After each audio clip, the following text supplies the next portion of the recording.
High বন্ধুরা, প্রতিবারের মতো আজও আমরা বেরিয়ে পড়লাম নিজেদেরই হাতের রান্না করা খাবার নিয়ে কিছু অসহায় মানুষকে সাহায্য করার জন্য। যেটা দেখলাম রাস্তারই এক ব্রিজের নিচে একজন খুবই ক্ষুধার্ত অসহায় অবস্থায় বসে আছে। আমরা ওই ব্যক্তিকে খাবার দিলাম, জল দিলাম এবং যতক্ষণ ও খাওয়া শেষ না হলো ততক্ষণ আমরা ওখানে বসেই ছিলাম। আপনারাও চাইলে আমাদের মতো কাউকে হেল্প নিশ্চয়ই করতে পারেন। দেখুন, সমস্যাহীন পৃথিবী হয় না।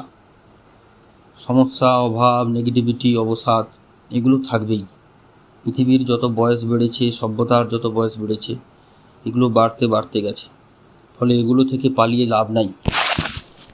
থাকুক না এগুলো ঘরের কোণে, চলুক না আমাদের সঙ্গে। হোক না মন খারাপ, তাতে ভয় কি?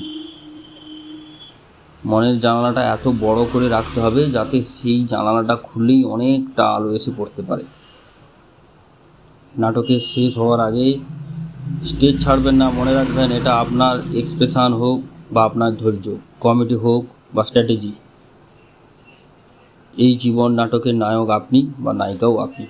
তাই আসুন আমরা সবাই মিলে এই অসহায় মানুষদের সাহায্য করি। ধন্যবাদ। আমাদের এই ভিডিও যদি ভালো লেগে থাকে অবশ্যই শেয়ার করুন এবং সাবস্ক্রাইব করুন।